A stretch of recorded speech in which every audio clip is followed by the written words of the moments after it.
Hello there! This video will now be focusing on the determination of the degree of a polynomial. So part by part, we're still going to talk about which terms or which algebraic expressions are considered to be polynomial or not, because that is the first step for us to determine the degree of the polynomial later on. I'm showing to you right now the material found in your module. This is practice exercise B of lesson number 1. So as you have noticed, the same 6 items in the previous video, which is only on the determination of whether these algebraic expressions are polynomial or not. Right now, we are going to talk about the degree of each of the polynomial. Why is it that I said earlier we are still going to talk about whether these are polynomials or not? Because definitely, if you're asked about degree of a polynomial, you can only get a degree of the polynomial for polynomials. So if the terms are, if the algebraic expressions are non-polynomials, then definitely we cannot give its degree of a polynomial. Let's start with number one. Number one, okay, is a monomial expression for a squared.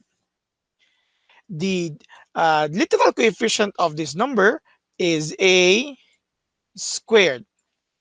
In the previous video, we were able to talk about when do we consider an expression to be specifically a polynomial. Each the concern or the term will be considered as a polynomial only if and only if the exponent of the literal coefficients or little coefficient is a whole number. So as you can see, the little coefficient for number one is a squared, and its exponent is 2, which is a whole number. Therefore, we decided in the previous video that number one for a squared is a polynomial. Since it's a polynomial, we cannot get its degree of a polynomial.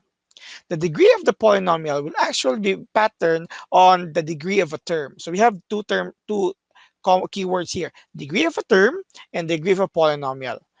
In case of number one, since there's only one term, that's why I said earlier monomial, the degree of the term is also the same as the degree of the polynomial. The degree of a term is the sum of the exponents of the given term. Since we only have one variable here, a little coefficient here, which is a squared, its exponent is 2. Therefore, the degree of this term is 2, as it is the sum of the exponents of the variables. We only have one variable, which is a. Its exponent is 2. Therefore, that's the degree of a term. But we are not just looking for the degree of a term. We are looking for the degree of a polynomial. Again, since it is only there is only one term here, the degree of a term of number one is also the same as the degree of the polynomial. Why? Because again, we already identified that this item is a polynomial in the previous video. You might want to check that out. Let's proceed to number two. In number two, we have two terms. Then definitely we can get the degree of each term. Okay, and then later on we will, if there are two or more terms in a given expression, the highest degree of a term will be considered as the degree of a polynomial. But of course, we have a shortcut for this for number two. I'm going to show it to you later, but I'm going to show it to you first the degree of a term of each. In number two, the first term, its variable or literal coefficient is k, which is raised to the power of 1. The second term is square root of k, to which I have presented in the previous video that it is actually be rewritten as k to the power of 1 half. Okay? Because square root is square root of any number may be rewritten as that number raised to 1 half. Okay? So the degree of the term for the first term, degree of a term, let's say, uh, the first term, okay? Pardon, let's try to write it properly. Degree of a term, the first term, is 1 because that is actually the exponent of k here. The degree of a term for the second term, let's just write it that way, is actually 1 half. Okay? So those are the degree of the terms for each of the term here in number 2. The degree of the polynomial for binomials, trinomials, and expressions with more than three terms is actually the highest degree of a term. In this case, the highest degree of a term here is 1. So we could actually you could actually say the degree of a polynomial is actually 2. I mean, it's actually 1 because that's the highest degree of a term for number 2.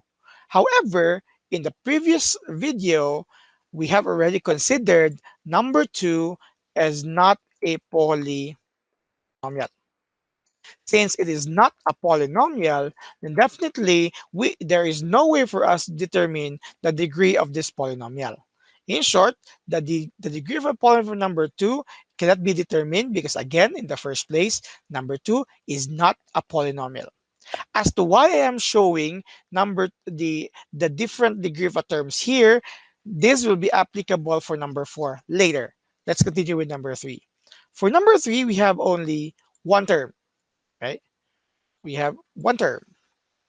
And then I have also presented to you in the previous video that any constant may be rewritten with any variable. Let's just use x, the commonly used variable, raised to the power of 0.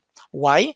Because again, x to the power of 0, x to the power of 0, any number raised to 0 by the law of 0 exponent will just be equal to 1, which will actually return to its original given. So we can show it. We can rewrite -6 in this way just for us to determine that this is really a polynomial. Again, any constant itself is considered to be a polynomial with a little coefficient raised to 0. If that is the case, since we are now sure that it's a polynomial, similar to number 1, we could get the degree of a term, which is very important for the degree of the polynomial. The degree of term here, since there is no variable, or you can rewrite, or we can write a variable with exponent of 0, the degree of a term is 0. And since this is a polynomial, and we only have one term, the value of 0 is also your degree of a polynomial, 0.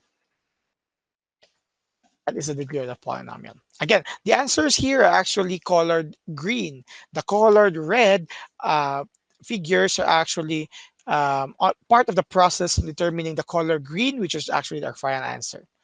Let's now go to number 4. This is where the process for number 2 is very important as to why I have presented it, even though we are already sure that it's not a polynomial. I presented it that way so that we could actually decide the degree of a term and of each of the terms from number 4, and definitely the degree of the polynomial. So we have three terms here. This is the first term. The degree of this term, again, let's just use one just for reference. Okay. I'm also going to write here degree of a term for the second, and then the degree of a term for the third, and definitely for the last. Since let's define later on, let's just write later on na lang.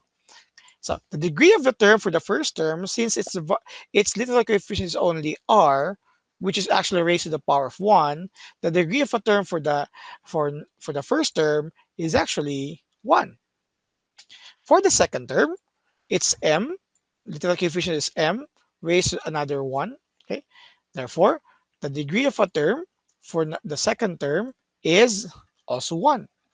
And then for the third term, which is its literal coefficient is n cubed. Okay, so its degree of a term is actually 3. Okay, looking at the given for number 4, it's the trinomial. All of the terms, or I mean, all of the literal coefficients of the terms in number 4 has exponents which are whole numbers. 1 is a whole number, 3 is a whole number. Therefore, number 4, as presented in the previous video, we are sure that number 4 is a polynomial. That since we are now sure that it's a polynomial, we can now get its degree of a polynomial, which is the highest among the three. The highest is 3, and therefore the degree of polynomial is also 3. Continuing to number 5, we have two terms. So the degree of this term is the exponent of the literal coefficient. So let's have it here. The degree of the first term is -4, as it is the exponent of the first term. And the degree of the second term as the exponent of the literal coefficients of p, that are the variable phi with literal coefficient p power of 8 is 8. Okay. So you might say, okay, the degree of the polynomial, sir, is actually 8. So I'm going to color it green. You might say like that because 8 is greater than -4. However, in the first place, number 5 is already considered to be a not a polynomial for the reason that one of the literal coefficients in this given expression is a negative exponent. Take note that when we have a negative exponent, it will be rewritten later on using the law of negative exponents as a rational expression where we could see a variable in the denominator. Hence, it's a rational expression. It's not anymore a polynomial. So I'm just again showing, just like number 2, I'm showing you this expression here so that we could actually determine that we can still get its degree of a term. However, we cannot get the degree of the polynomial. Number 6 is already not a polynomial. So there's no need for us to give the degree of the terms for each because it's really not a polynomial. So take note of all the green colored text. Those are the answers for this practice exercise B. So this is the content of this video. The purpose for this will open up understanding when we deal with addition, subtraction, multiplication, division, or generally the operations on polynomials. This is all. Thank you for watching. Please stay tuned and please try to look for other videos which would help you understand this one. Thank you very much. Goodbye.